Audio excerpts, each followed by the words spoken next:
Assalomu alaykum, men Rustam va Rohita Murodullaevna. Bugungi mavzu juda oddiygina tuyuladi, lekin juda muhim. To'g'ri yoki noto'g'ri tanlangan lifchik haqida gaplashamiz. Ko'pchilik o'ylaydi, lifchik bu shunchaki kiyim, lekin aslida ko'krak sog'lig'i, umurtqa holati va hatto tashqi ko'rinishga ham ta'sir qiladi.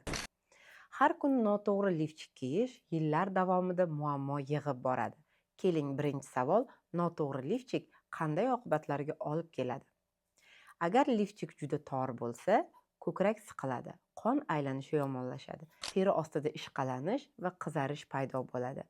Yelkalarda chuqur iz qoladi, bosh va bo'yin og'rishi kuzatilishi mumkin.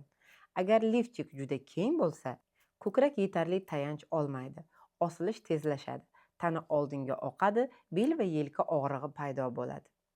Ayniqsa, katta ko'krakli ayollarda to'g'ri tayanch juda muhim. Ko'krak o'zida mushak yo'q, uni teri va boylamlar ushlab turadi. Agar doimiy noto'g'ri tayanch bo'lsa, vaqt o'tishi bilan osilish kuchayadi.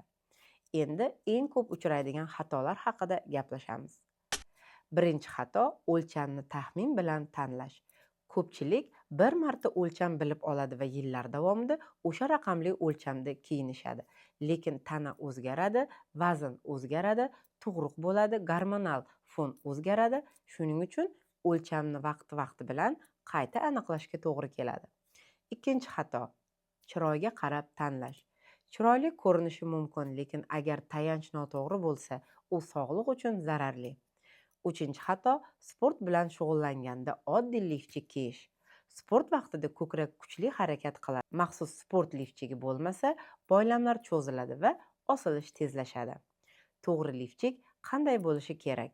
Birinchidan, ko'krak to'liq joylashishi kerak, yon tomondan chiqib qolmasligi kerak. Ikkinchidan, pastki qismi ko'krak ostida tekis turishi kerak, orqa qismi yuqoriga ko'tarilib ketmasligi lozim. Uchinchidan, yelka tasmalari haddan tashqari bosim bermasligi kerak, pastki qismiga tushishi kerak. To'rtinchidan, nafas olishda noqulaylik bo'lmasligi kerak. Yana bir savol: lifchik ko'krak saratoniga sabab bo'ladimi?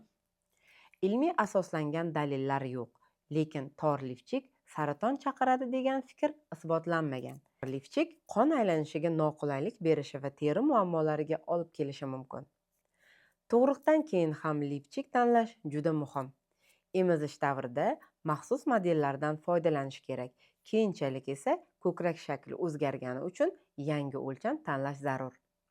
Operatsiyadan keyin esa albatta maxsus kompression lifchiklar kiyiladi. Bu natijani saqlash va shishlarni kamaytirish uchun juda muhim. Ko'krak sog'lig'i kichik detaldan boshlanadi. Agar siz doimiy yelka yoki bel og'rig'ini sezsangiz, ko'krak ostida qizarish bo'lsa, lifchikdan keyin chuqur iz qolsa yoki ko'krak tez osilayotgan bo'lsa, bu holatda faqat kiyimni emas, umumiy ko'rikni ham o'zgartirish maqsadga muvofiq. Ba'zida muammo faqat lifchikda emas, ko'krak hajmi yoki anatomik xususiyatlarida ham bo'ladi. Konsultatsiya vaqtida ko'krakning shakli baholanadi, teri sifati ko'riladi, og'riq sabablari aniqlanadi. Agar zarur bo'lsa, qo'shimcha tekshiruvlar tavsiya qilinadi. Unutmang, kichik detallar ham katta ta'sir ko'rsatadi. To'g'ri tanlangan lifchik bu nafaqat estetik ko'rinish, balki qulaylik va sog'likdir. Agar savollaringiz bo'lsa yoki ko'krak bilan bog'liq noqulayliklar sezsangiz, albatta konsultatsiyamga yoziling. Men Rustam va Rohita Murodullayevna. Sog'lom tayanch sog'lom ko'krakning asosidir. Agar qandaydir savollar va maslahat kerak bo'lsa, albatta pastda ma'lumot qoldiraman. Men bilan bog'lanishga harakat qiling va Telegram va Instagram kanalimga ulanib oling. Siz uchun eng yaxshi ma'lumotlarni berib boraman.